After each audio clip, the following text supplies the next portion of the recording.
आदित्य ठाकरे यांनी काल मुख्यमंत्री देवेंद्र फडणवीस यांची मंत्रालयामध्ये भेट घेतली। यामध्ये पोलीस हाऊसिंगचा विषय सुद्धा त्यांनी त्या ठिकाणी मांडला, पण यावर आता आक्षेप घेतला जातोय आणि पोलीस कर्मचाऱ्यांनी, जे निवृत्त पोलीस कर्मचारी आहे बीडीडीचाईचे, त्यांनी नायगावमध्ये आंदोलनाला सुरुवात केलेली। आपल्यासोबत इथले आमदार कालिदास कोळंबकर, आपण त्यांची थेट बातचीत करणार आहोत।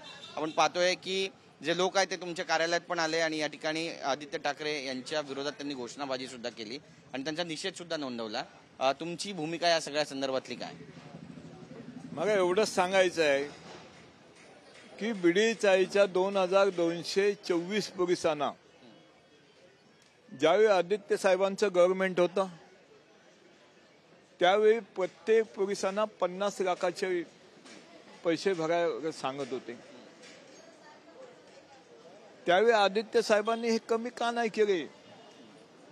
मी उपोषणाला बसल्यानंतर 25 लाख कमी केले। टीव्हीवर ते हॅमरिंग झालं, गव्हर्नमेंटची बदनामी झाल्यानंतर 25 लाख कमी केले। त्यावेळी मी गृहनिर्माण मिनिस्टर आव्हाड साहेब यांनाही विनंती केली। मी त्यांनाही सांगितलं की काही करा, हे कमी करा, पण कमी करायला कोण तयार नाही आणि कमी केले तर हे प्रोजेक्ट होऊ शकत नाही असे शब्द मला सांगण्यात आले। मग नायगाव मग उपोषणाला बसल्यानंतर 25 लाख कसे कमी हो झाले? हे 25 लाख कमी झाल्यानंतर देवेंद्रजींना मी फोन केला आणि त्यांना सांगितलं, साहेब आता मला उपोषण सोडायचं आहे, तुम्ही या।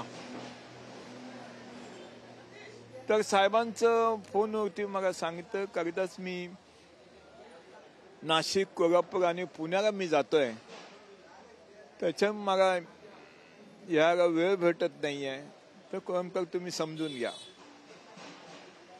त्यावेळी साहेबांना मी सांगितलं, साहेब किती दिवसांनी तुम्ही येणार? तर 2 दिवसांनी मी येतोय। मग साहेबांना मी सांगत 2 दिवस मी उपोषण वाढवतो, 2 दिवसांनी तुम्ही आल्यानंतर उपोषण सोडतो। परत साहेबांचा निरोप आला।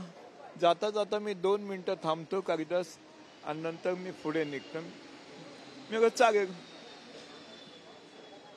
तर चालेल म्हटल्यानंतर साहेब आले। साहेबांनी उपोषण माझं सोडल्यानंतर मी साहेबांना आल्यानंतर शुभेच्छा दिल्या माईकवरती आणि साहेबांना एवढंच सांगितलं, पोलीस हाऊसिंगच्या बाबतीमध्ये ज्या पद्धतीने काही गोष्टी मला तुम्ही सांगितल्या त्या मी जनतेला सांगितल्या नाहीयेत,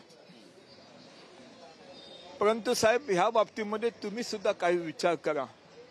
आणि साहेबांनी 10 लाख कमी केले, म्हणजे 35 लाख कमी झाल्यानंतर 15 लाखामध्ये हे पोलिस 2224 पोलीस बीडीचाईचे त्यावेळी 15 लाखात 500 कार्पेट देण्यात आले। त्यावेळी कुठे होते?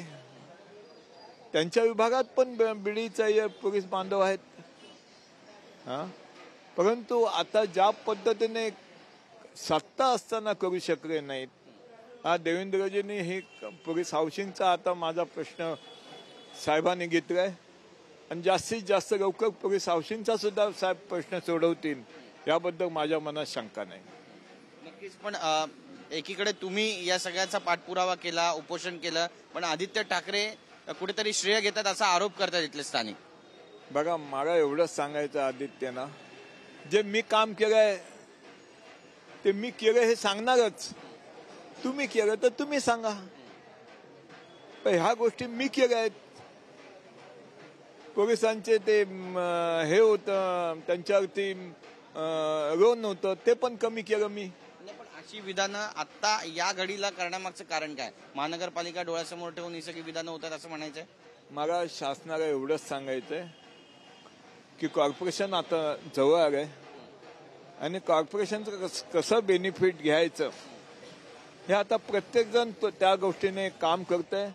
आम्ही एवढे वर्ष ग्रासरूट काम करणारे कार्यकर्ते आणि ग्रासरूट आम्हाला माहिती आहे, ग्रासरूट कसं काम करायचं एवढंसं मी म्हणणार ह्या लोकांनी कालिदास कोळंबकरांना पाडण्याचा प्रयत्न केला, पण कोळंबकर आहेत तिथे आहेत।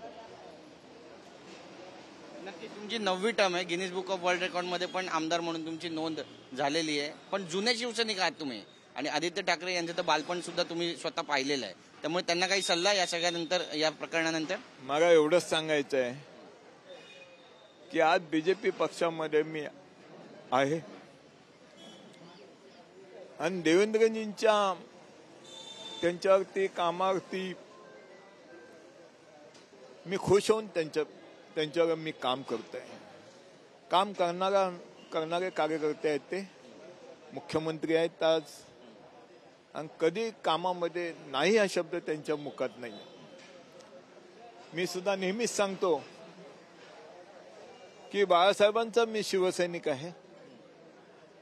आज मी बीजेपी पक्षात आहे आणि ज्या पक्षात काम करतो त्या पक्षात मी निष्ठेने काम करतोय. कुठेही पक्ष डॅमेज करत नाहीये.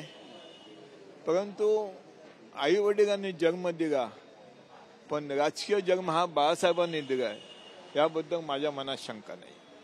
तुमच्याशी बातचीत केल्याबद्दल. कॅमेरा पर्सन रोशन गायकवाडचा गिरीश गायकवाड, TV9 मराठी, मुंबई.